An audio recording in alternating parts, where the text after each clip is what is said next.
Hello and welcome to the Technical Day Trader. Today we're going to be looking at the moving average convergence divergence, also known as the MACD. And what we're first going to do is take a look at the anatomy of the MACD, and this is the two-line version. There's also a histogram version, but we're not going to be checking that out today. And after we go over the anatomy, we're going to look at some of the signals that this indicator throws off, including centerline crossovers, and then MACD or signal line crossovers. And then we're going to take a little bit of a more in-depth look on how to reduce false signals, and we do that with overlaying a 12 and a 26-day EMA on our chart. Or you can also elongate the look-back period of the MACD, and we'll go over that in the ThinkorSwim application. And then to top it off, we're going to look at some bearish and bullish divergences. Alright, so let's get started. Okay, so here I just have a chart of the SPY. It's a standard candle chart with my volume. And what I'm going to do is go up to Studies in my ThinkorSwim application. And I'm going to go to Lower Studies. And here it is right here, the MACD two lines. Make it a little bit easier for everybody to see. So there's our baby right there. And what I'm going to do first off is go into, and I right-clicked on it. I'm going to edit it just to make it a little bit easier to see.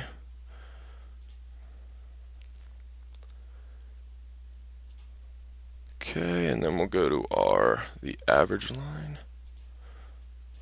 Okay, so now it's a little bit easier to see. So basically the MACD two lines is you have a signal line, also known as the MACD line. That's this line in blue right here. And then you have a 9-day exponential moving average of this MACD line. So let's find out what the MACD line's made out of. Well, it's relatively simple. It's basically a 12-day and a 26-day exponential moving average and the calculated difference between the two of those. As you can see up here, it says MACD two lines, 12, 26, and 9. So it's the difference between the 12-day and the 26-day exponential moving average that creates our MACD line. And then we also, our crossover line, or our lagging line, is a 9-day exponential moving average of the MACD line. It's pretty straightforward, pretty simple. So first we're going to take a look at centerline crossovers. Now, because this is based strictly off moving averages, exponential moving averages, it's considered a price momentum indicator, or a lagging indicator for that matter. And one of the first signals that you look at, because it's an unbound, it doesn't give necessarily overbought or oversold signals, and it basically could go as high as 10 on the top side or negative 10 on the bottom, depending on the prices that you're dealing with in the stock or the equity that you're looking at. So because of that, the center line, the zero line right here, is very important, and basically crossovers of that center line indicate either an overall bullish trend in a stock, and when it crosses down across that zero line, it's an overall bearish trend in the stock. And that's the largest macro thing that you can look at, and the first thing that's the easiest to understand for the MACD and for our purposes today. So what I did on this chart, this is a chart of Las Vegas Sands, and this is a relatively fantastic example because it's such a well-defined bullish run, well-defined bearish run, and now it's kind of doing a small bullish run, but a little bit of a sideways move. And what I've done on the bottom is on our MACD, I'll make that a little easier to see, is I've just indicated center line crossover. So the green is a bullish, it's above that center line. Red, simple enough, it's below that center line, as you can see.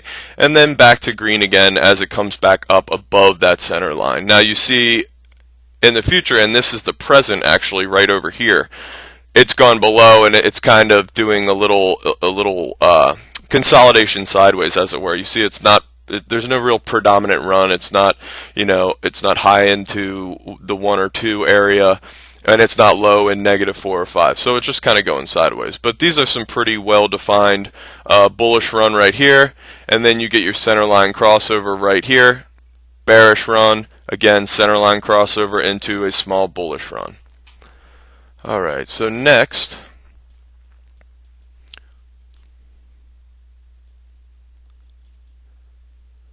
I'm going to look at MACD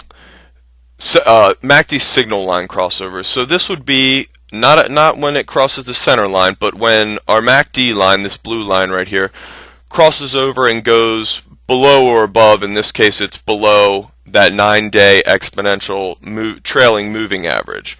And that's usually a signal of, okay, the momentum is possibly changing and we could be looking for a price reversal. So this is a relatively decent example. And what I also did was overlaid to help make it a lot easier to see these trends that the MACD is giving off, is the 12-day and the 26-day exponential moving average. So the 12-day exponential moving average is this little purple line up here, and the 26-day EMA is this green line down here. So a lot of the time, as a stock goes by, because these are exponential moving averages, they can be jumpy. They use multipliers to be able to stay relatively close to price action. And the reason that I do the 12 and 26-day EMA is because when this thing, has the potential to whipsaw and do a lot of different crossovers when it's in a defined trend, you can be in and out and in and out and in and out of a stock. But if you look at the 12 and the 26-day, all I have to do is say, okay, well, we're in bullish territory, we're above that zero center line, and there's no crossover in the 12 and 26 day until you're all the way up here. Again, on the downside, when you get that crossover, now we're thinking, okay, momentum might be decreasing, and you can actually see a small head and shoulders here. But either way, that's an indication of decreasing price momentum, that the bulls are running out of the steam and the sellers are coming in. And during this bearish trend, you get a few crossovers where this blue line touches, and then it crosses over again after it's gone below the center line. You see that it actually comes up above the 26 and the 12-day EMA, which could potentially mean it's using it as support and could go on a bull run pop. But because we're below that center line and we have our 12 and 26, it keeps you from doing that. It keeps you from thinking, okay, that could potentially be a bull run, because you don't get a crossover anywhere down here. You get one single crossover, and that's right here. And that, I'm talking about these two lines that we've overlaid over our price chart. So that's the only crossover. So it can help you stick with trends. See, you get a nice bullish trend here. You get one crossover. It's exactly when the blue line crosses over the zero center line, indicating a bullish favor or downside potential. And then it does not cross again until the very end of that bearish move. So it can kind of help smooth out the MACD, whereas you might get a few whipsaws here and there that could scare you, but they help show that the trend is still intact. Okay, and here's another chart.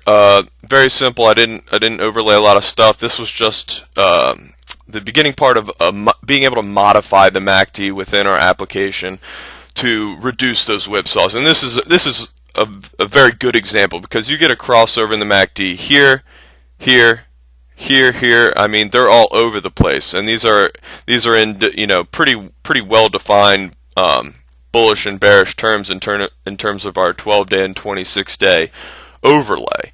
But how can we modify the MACD to kind of get rid of all those whipsaws where we're getting signal line crossovers all the time?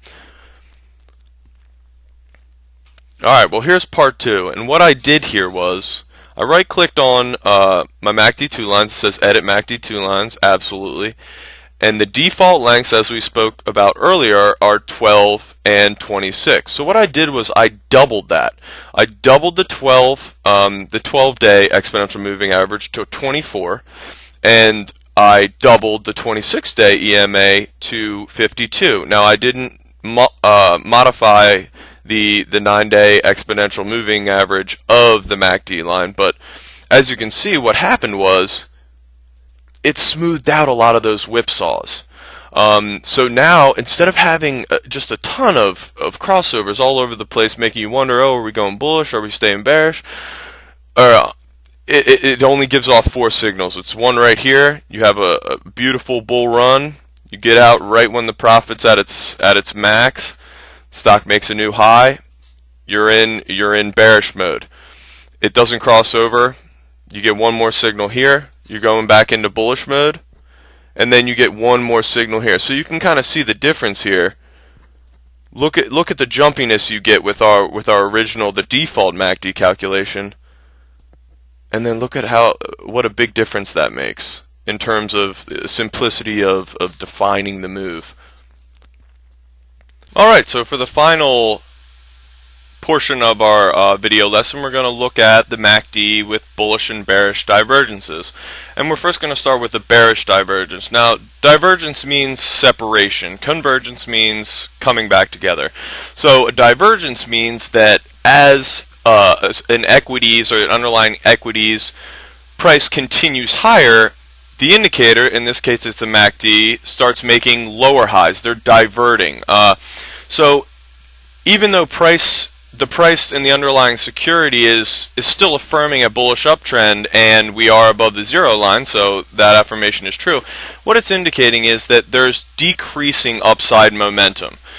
Now, it's important when doing bullish and bearish divergences or looking for reversals in price that you also use other technical indicators as well as just simple price pattern data to discern a reversal, because in certain scenarios the MACD could be making a bearish divergence for a long time, remaining above zero, and that stock can just continue higher. And the second one we'll look at is a bullish divergence. Now, in this scenario, prices are making lower lows as the MACD is making higher lows. So in this case, they're diverting. The MACD is going up, and in this case LVS's security price is going down. Now, this is still below zero, so the overall trend, especially in this scenario, is still bearish. But what it's saying is that there's a decreasing downside momentum.